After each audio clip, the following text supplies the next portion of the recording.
Hola hermanos, ¿cómo están? Le habla Roquel Cárdenas desde esta página Primera de Pedro 3:15. Para nosotros es un verdadero placer poder conversar con ustedes sobre este tema que hemos elegido el día de hoy, que es el origen de la Biblia. Eh, Importante, gracias Adrián, gracias por la invitación de estar acá. Saludos a todos nuestros hermanos que se están uniendo en estos momentos. Como decía, mi nombre es Roquel Cárdenas desde Panamá y, queríamos compartir este tema de el origen de la Biblia. La Biblia, libro maravilloso que tiene más traducciones que cualquier otro libro y más ediciones a lo largo de la historia. Libro que ha cambiado la vida de millones de personas y que es indudable que es muy importante para la cultura en todo el mundo. Sin embargo, tenemos que reconocer que la Biblia en el mundo cristiano es universalmente aceptada y tiene autoridad. Es decir, muy poca gente cuestiona la autoridad de los libros sagrados. Eso a veces nos ha llevado a una situación interesante y es a no preguntarnos de dónde viene, cuál es su origen, por qué tiene 73 libros y no 50 o 60. ¿Quién definió eso? Entonces, el tema de hoy cursa sobre esa realidad y tenemos que partir de este principio. Existen personas que cuando le hablamos o abordamos este tema, le preguntamos, ¿usted sabe que la Biblia es palabra de Dios? Dice, sí, yo sé que la Biblia es palabra de Dios. ¿Usted cree en ella? Sí. Y le preguntamos, ¿por qué? Y entonces empiezan a ensayar teorías y empiezan a decir, bueno, yo creo que la Biblia es palabra de Dios porque me emociono cuando la leo, porque me convertí después de leerla, porque habla de Dios. Otros dicen porque no se contradice en sí misma, porque lo que dice una cosa no contraviene la otra. Otros porque es muy antigua y tiene siglos de existencia y que la historia demuestra que lo que dice ahí es verdad. Todas esas cosas que se dicen ahí pueden decirlo igual otras personas de otras religiones en cuanto a sus libros sagrados, que habla de Dios, que han cambiado su vida al leerlo, que son históricamente fieles, que se emocionan cuando la leen, que ha cambiado su vida y tantas cosas igual, que son de orden subjetiva. Y las otras tienen que ver con si lo que dice la Biblia es históricamente o no comprobable. Pero lo que se pregunta es realmente cómo sabemos que la Biblia tiene un origen divino, cómo sabemos que es palabra de Dios. Para contestar eso tendríamos que iniciar hablando de el centro de nuestra fe, que es nuestro Señor Jesucristo. Recordemos que cuando nuestro Señor Jesucristo empieza su predicación, no escribe nada, simplemente elige a 12 discípulos y empieza a hablar, a predicar. No tenemos constancia de que Jesús haya escrito nada, ni tenemos ningún documento escrito por puño y letra de nuestro Señor Jesucristo. Entonces, a partir de ahí, ¿qué ocurre? Jesús asciende al cielo y le dice a sus apóstoles, vayan y prediquen el evangelio a toda criatura. ¿Y qué salen los apóstoles? A predicar la palabra, a predicar el evangelio a toda criatura, a toda la humanidad. ¿Qué ocurre? Uno de los más inquietos apóstoles, como todos sabemos, es San Pablo. Y San Pablo empieza a predicar entre la gentilidad y lo que llamamos hoy día los paganos. Y empieza a fundar comunidades. ¿Qué ocurre? Estas comunidades, efectivamente, él la funda, pasa un tiempo con ella y se va a otra comunidad. Y cuando están en las otras comunidades, surgen inquietudes, problemas, dudas, incluso como él mismo llama lobos rapaces que llegan a la comunidad. Y si me permiten una analogía, pongamos como escenario a nuestra querida América Latina. Y digamos que, por ejemplo, Pablo estuviera predicando en Puerto Rico y después viaja a Cuba y después viaja a México y después viaja a Guatemala, a Panamá, a Argentina, Venezuela. Y supongamos que cuando está en Venezuela, los hermanos de Puerto Rico le dicen, tenemos dudas sobre la ley, sobre los profetas, sobre si hay que guardar, circuncidarse o no. Entonces, que Pablo no puede dejar a los hermanos que están allá para irse porque tenía planes de visitar otros lugares. Entonces ahí surge, debido a la necesidad de las comunidades, los primeros escritos cristianos, que son las cartas, las epístolas, como conocemos. Y Pablo empieza a escribirle cartas. Entonces, ¿qué pasa? Después de esto, empieza también a ocurrir otro fenómeno. Los que conocieron a nuestro Señor Jesucristo, escucharon de viva voz su palabra, eran los que evangelizadores catequistas en primera instancia, y eran los que podían ir a las comunidades y contar las historias de Jesús. Pongámonos en el escenario, imaginemos las comunidades se reunían y venía alguien que había conocido a Jesús y narraba una historia y decía: cuando Jesús, yo estaba ahí presente, dijo, no se vayan, denle ustedes de comer, multiplicó los panes, todos comimos. Esas historias de los acontecimientos de la vida de Jesús eran narrados generalmente por los testigos presenciales y posteriormente por algunos que escucharon de otros testigos presenciales. Sin embargo, con el tiempo se fue creando también la necesidad, porque la iglesia fue creciendo, de que los hechos y dichos de Jesús quedaran por escrito. De ahí surgen los evangelios: Mateo, Marcos, Lucas, que llamamos los sinópticos, porque tienen una misma fuente. Cuando leemos los evangelios vamos a encontrar que tenemos una fuente común. Después tenemos los libros, el Evangelio de Juan, que fue escrito casi al final del siglo I. Y así se fue conformando el Nuevo Testamento. Sin embargo, no creamos que las cosas fueron tan sencillas. En medio de los documentos que surgieron del Nuevo Testamento, también surgieron otros documentos. ¿Qué ocurrió con esos documentos? Documentos que personas pudieron haber escrito de buena o mala voluntad, pero que tenían la intención de transmitir experiencias de fe. Incluso algunos trataron de escribir los evangelios. De hecho, muchos tal vez no conocen que hay un evangelio de Pedro, por ejemplo, que no es canónico. Y así está el evangelio de Tomás. Y hay un famoso evangelio de Judas que algunas personas descubrieron hace poco, hicieron un escándalo con respecto a eso. Bueno, entonces efectivamente sí hay escritos que se escribieron en esa época y que pretendían narrar las historias de Jesús, o también algunos que, para darle autoridad a sus doctrinas, ponían el nombre de un apóstol. Hay un Apocalipsis de Pedro también, para que tengamos una idea de que efectivamente sí hubo escritos que algunas personas hicieron posteriormente con el nombre, usando el nombre de un apóstol. Así que en las comunidades, cuando crecieron, se dieron esas mezclas. Habían documentos que llamamos nosotros apócrifos, o es decir, que están fuera de la lista, que pretendieron ser Sagrada Escritura, pero no fueron reconocidas, y los libros canónicos, que son los que eventualmente se reconocieron como parte de la Biblia. Circulaban junto con otros escritos que no son consideradas escrituras, pero sí son parte del patrimonio doctrinal cristiano, como por ejemplo la Didache, el Pastor de Hermas, la Carta de San Clemente. Entonces, estos escritos también en las comunidades se le tenía autoridad. Ahora, ¿qué ocurre? ¿Cuál fue el panorama? Cada comunidad pudo conservar algunos de los escritos del Nuevo Testamento, muy pocos. Algunas comunidades conservaban algunos u otros que llegaban.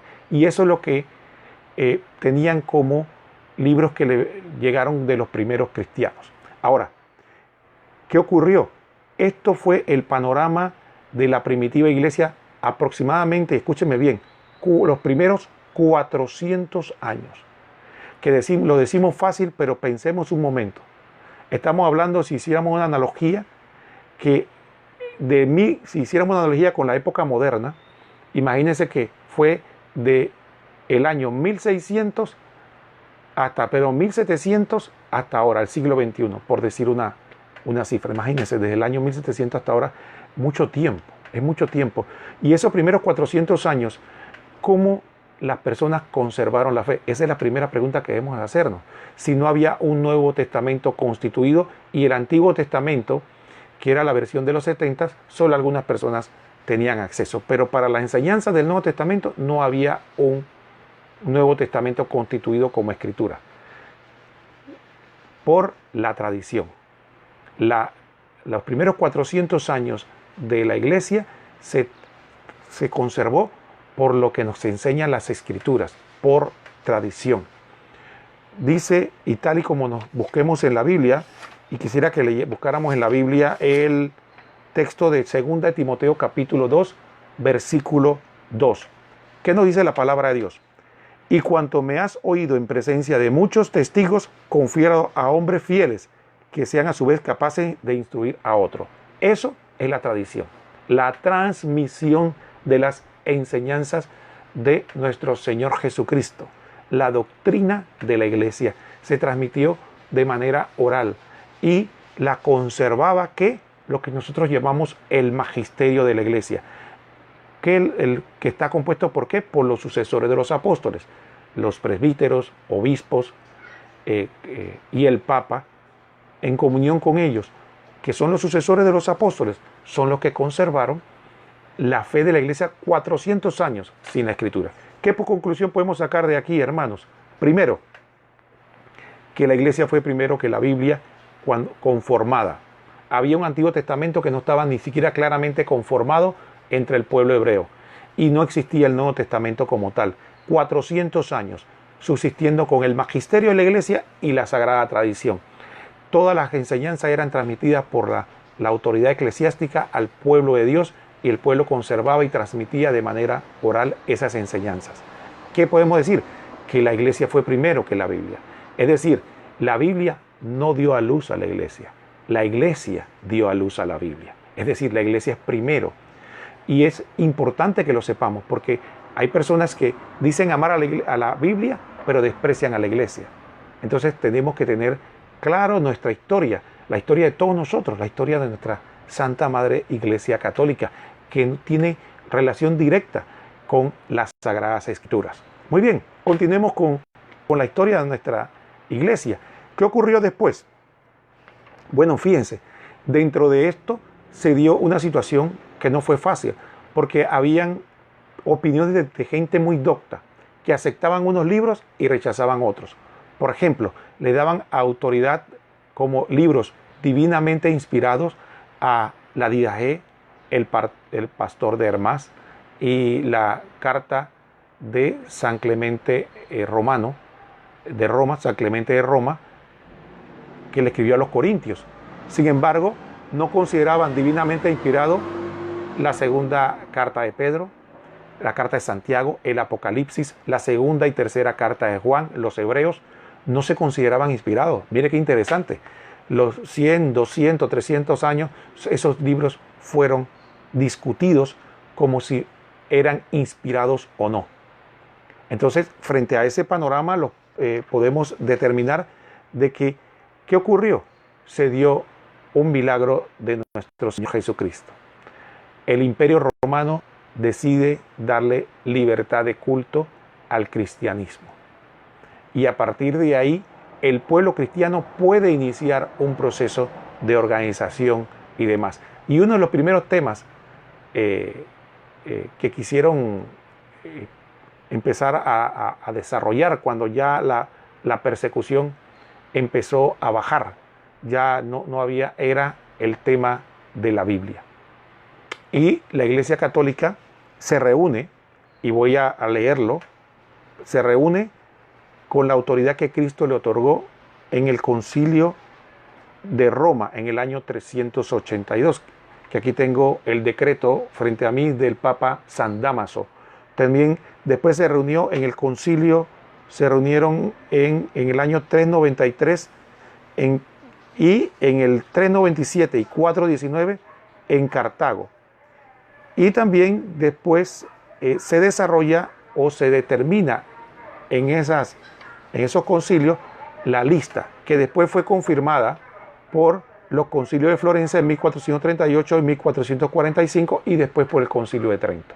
Pero los primeros concilios en lo que se determinaron cuáles libros eran inspirados por Dios, cuáles fue en un concilio católico aprobado por un papa católico, San Dámaso I.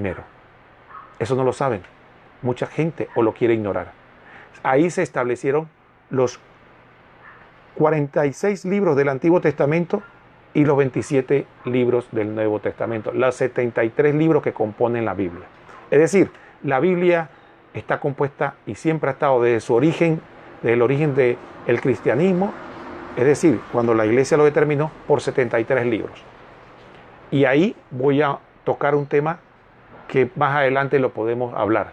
Algunos dicen, bueno, ¿y por qué algunos hermanos tienen 66 libros? Bueno, esa Biblia es una Biblia incompleta. Le sacaron a propósito 7 libros que estaban ahí desde el siglo IV. Y no fue hasta el siglo antepasado cuando ellos deciden sacarlo.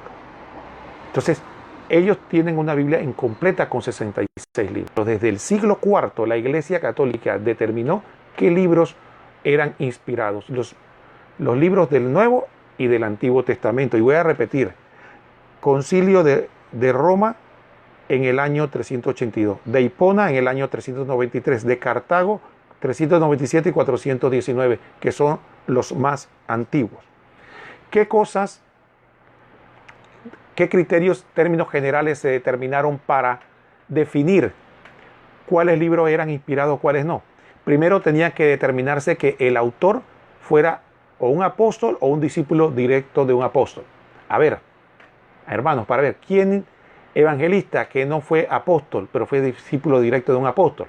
Ahí tenemos a dos, ¿verdad? Tenemos a Lucas y a Marcos, para mostrar un ejemplo.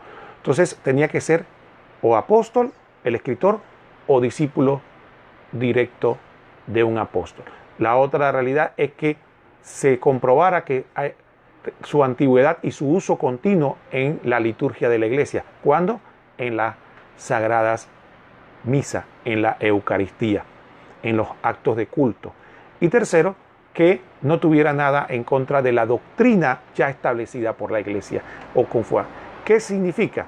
Que un elemento fundamental o dos elementos fundamentales para definir el canon de la iglesia, ¿qué fue? La tradición, la transmisión de las enseñanzas de Cristo a través de la iglesia, a través de sus pastores, a través del pueblo de Dios, y también la autoridad que Cristo le dio a su iglesia en Mateo 16, 18, 19, cuando dice, todo lo que ates en la tierra quedará atado en los cielos, y todo lo que desates en la tierra quedará desatado en los cielos. Esa autoridad que Jesucristo le dio a su iglesia es la que le permite a ellos, a la iglesia, determinar con autoridad cuáles son los libros inspirados, divinamente inspirados. ¿Qué ocurrió con los otros libros? Algunos preguntarán. Bueno, a los que pretendían ser Sagradas Escrituras se les declaró apócrifos. Por lo tanto, son de lectura permitida. De hecho, en la BAC, que es la versión que yo conozco, hay un completo compendio de libros apócrifos del Antiguo y del Nuevo Testamento, porque hubo libros apócrifos también del Antiguo Testamento. El que quiere leerlo, lo lee, pero sepa que no es escritura divinamente inspirada. Y los otros libros que también pertenecen al patrimonio doctrinal y cultural de la iglesia, que llamamos nosotros escritos de los padres apostólicos, los padres de la iglesia, son escritos que tienen un valor por la doctrina que nos aportan, las enseñanzas, pero no son escrituras divinamente inspiradas. Esa es la diferencia entre los que fueron aceptados por la escritura como escritura y los que no. Unos son palabra de Dios y los otros son palabra de hombres, valiosa, importante, doctrinalmente profunda, pero no son palabra de Dios. Esa es la gran diferencia. Pero imagínense, es quién nos dio ese patrimonio. Eso nos lo dio la Iglesia Católica. Entonces, finalmente, fíjense, libros que fueron considerados, que eran dudados, que se dudaba, como aquí tengo, por ejemplo, Carta a Santiago, la segunda carta de Pedro, la segunda y tercera carta de Juan, la carta a los Hebreos, el Apocalipsis, que dudaban, quedaron por la autoridad de la Iglesia como parte de las Sagradas Escrituras. Y otros que se les da autoridad quedaron fuera. Como dije, la Didache, el pastor de Hermás y la carta de San Clemente quedaron fuera de la Biblia, para que veamos un poco la historia del canon de la iglesia. El canon de... Entonces, ¿qué podemos nosotros aportar? Primero, tenemos que partir de la siguiente premisa. ¿Cómo llega a nosotros las Sagradas Escrituras? Por la tradición. ¿Quién la conserva? La iglesia.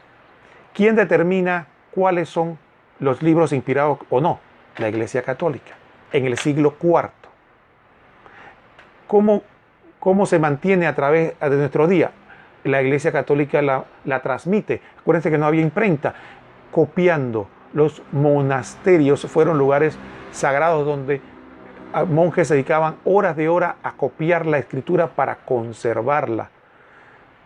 Entonces, efectivamente, la iglesia define cuáles son los libros que componen la Biblia y ya vimos los concilios en lo que se dice. Entonces, a la pregunta de cómo yo sé que la Biblia es palabra de Dios, los católicos contestamos con certeza. Nosotros creemos que la Biblia es palabra de Dios porque me lo dio la Iglesia Católica, porque yo creo en la autoridad que Dios le dio a la iglesia en Mateo 16, 18. Por esa autoridad yo creo que es palabra de Dios. No hay otra razón. No podemos arguir otra razón. Esa es la razón. ¿Por qué definió uno u otros? La autoridad de la iglesia. El Espíritu Santo que Jesús prometió a su iglesia, ese es el que nos concedió las Sagradas Escrituras. San Agustín lo define de la siguiente manera en el siglo IV, y lo voy a leer textualmente. Dice así: oh Señor, yo no prestaría fe a tu evangelio si no me moviera a ello la autoridad de la Iglesia Católica. Eso decía San Agustín en el siglo IV. Y el cardenal John Newman dice lo siguiente: profundizar en la historia es dejar de ser protestante. Entonces, a partir de ahí, nosotros podemos vislumbrar que la Biblia, tanto el Antiguo como el Nuevo Testamento, fue determinado por la autoridad de la Iglesia. Hay otro aspecto que yo quisiera también dejar en claro.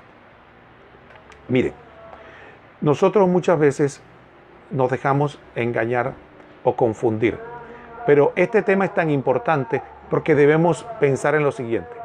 Si la Iglesia tuvo la autoridad para determinar qué libros están inspirados o no, ¿cómo no va a tener la autoridad para interpretarla auténticamente?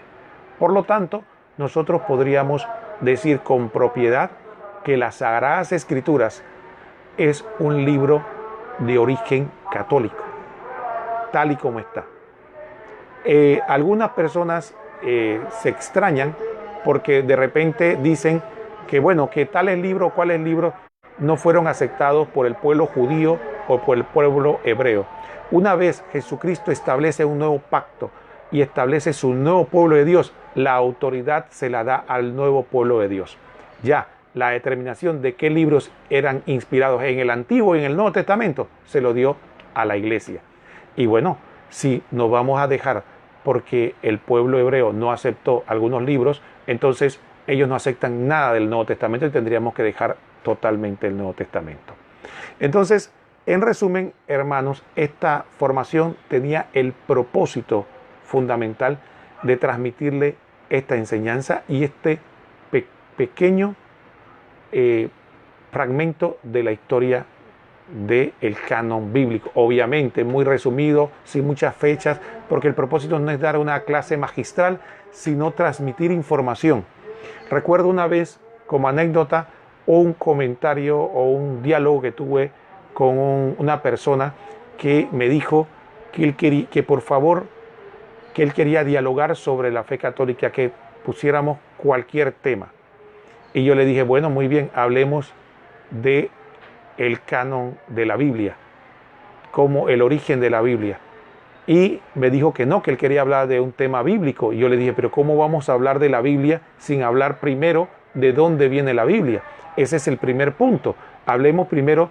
Entonces me dijo, ¿acaso, hermano, ¿usted no cree que la Biblia es palabra de Dios? Yo le dije, sí, yo creo que la Biblia es palabra de Dios, pero lo que quiero conversar con usted es cómo llegamos a esa conclusión, en qué nos basamos, cuál es su origen, cuáles fueron los pasos que se llegaron para poder determinar el canon bíblico. No quiso hablar del tema, rehuyó el tema porque él sabía que efectivamente tendría que profundizar en el pasado, ver que el grupo al que él pertenecía no estaba ni existía cuando se dio el canon bíblico y reconocer que fue un papa católico, San Dámaso I, el que determinó cuáles libros están inspirados y cuáles no. Entonces, en esencia, el protestantismo, cuando surge, se lleva la escritura que ya era parte del patrimonio católico y de repente se apropia de ella, dice que ellos son los que mejor la interpretan, los que lo mejor la conocen y usan la autoridad de la iglesia que determinó, o creen en la autoridad de la iglesia que determinó cuáles son los libros inspirados, pero no creen en la Biblia en cuanto a eso, pero no creen en la autoridad de la iglesia para interpretarla. Entonces la pregunta sería, ¿cómo que la iglesia que se corrompió con creencias paganas, supuestamente según algunos, cómo la iglesia que es la gran ramera de Babilonia y que el Papa es el 66, cómo esa iglesia entonces fue la que determinó el canon bíblico que usan muchos de ellos? Eso no lo quieren enseñar ni lo quieren plantear, simplemente lo esconden. Por eso este tema es tan importante. Si bien es cierto, no es un tema bíblico, sí tiene una raíz fundamental, porque no podemos hablar de la Biblia sin preguntarnos cuál es su origen. Una segunda anécdota, en un diálogo con otro hermano me dice, yo le pregunté, ¿cómo tú sabes que la Biblia es palabra de Dios? Él me dijo, porque la Biblia se refuerza a sí misma y no se contradice. Y yo le dije, pero alguien tuvo que tener la autoridad para determinar qué libros fueron inspirados. A mí no me interesa quién tuvo la autoridad para determinarla.